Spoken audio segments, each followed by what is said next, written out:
Alright, what's good everybody? Marty here. I want to run you through 3 drills that you can do to address any squat limitations that you have in terms of mobility. So whether it's a resting squat or a deeper squat you wanted to access, these are 3 drills that can help with that. So usually we find that it's our spine mobility that we need to address, our hips and our ankles. So let's start off with our ankles.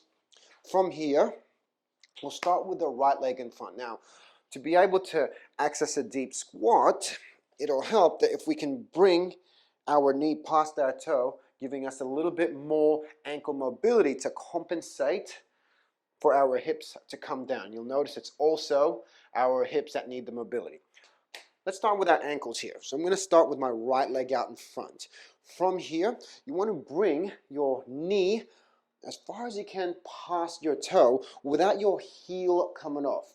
If your heel comes off, we're not really addressing the mobility limitation you have, so you want to keep that heel down, and using your chest, leaning onto your right leg, we press that knee as far as we can past our toe, and when you find your limit, you press your entire foot into the ground to come back up. Okay, we want to do that about 10 times with a 10 count hold at the end. So off we go. For 1 and 2. For 3, note that you should not feel any pain here at all. And if you are feeling pain going a little bit too far, just ease off a little bit and find a range that you can move in where it doesn't cause any pain. So 10 times with a 10 count hold at your end range here. So I'm going to hold here for 10, 9, 8, 7, 6, 5, 4, 3, 2, and coming back up. Let's bring our left leg in front now.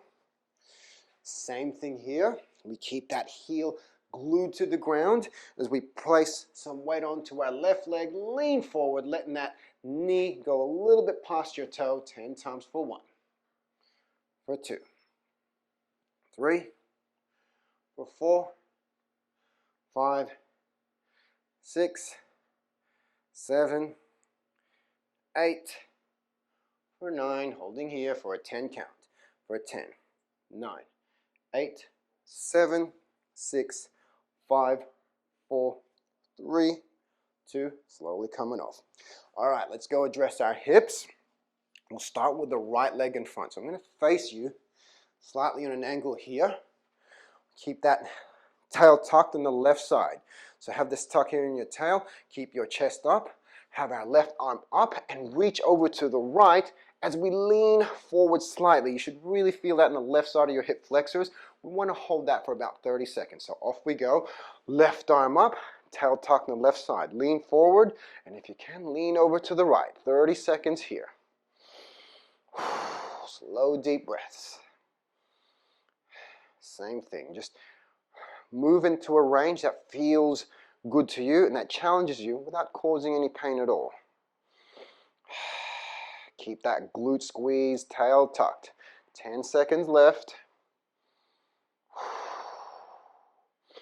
Each exhale lets you go a little bit deeper forward. Okay, easing off. Let's go over to the left side. So right leg comes back, left leg in front.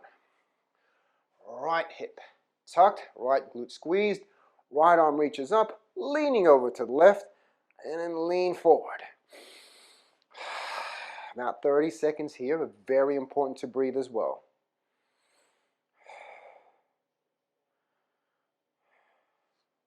Each exhale allows you to sink a little bit deeper whilst maintaining that contraction in your glute and that tail tucked.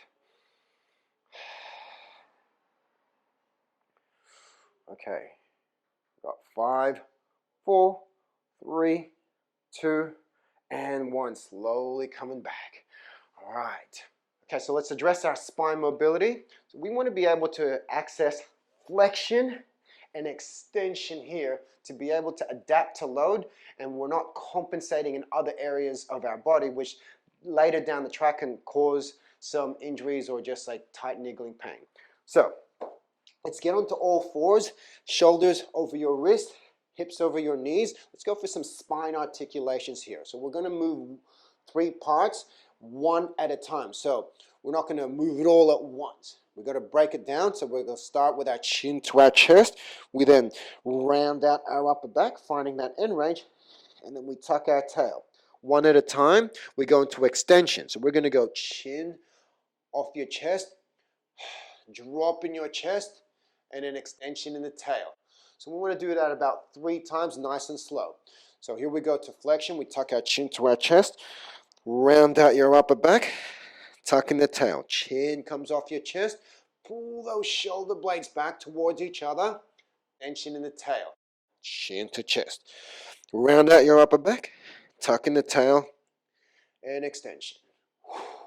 All right, we start from the top. Now we're going to go from the bottom up. So we'll start with our tail, flexion in the tail, flexion in our upper back, flexion in our neck. Extension in the tail, extension in the upper back, and extension in the neck. Tail, upper back, and neck. One more time. Tail, upper back, and then your neck. And there you have it. So these are great drills for you to do. So if you're going to start a strength session, this is a good warm-up. So if you do 3 rounds of those before you start lifting anything heavy, or if you just want some mobility throughout your day. Now, if you enjoyed what we do here, I encourage you all to join our workshop. It's a free workshop on July 22nd.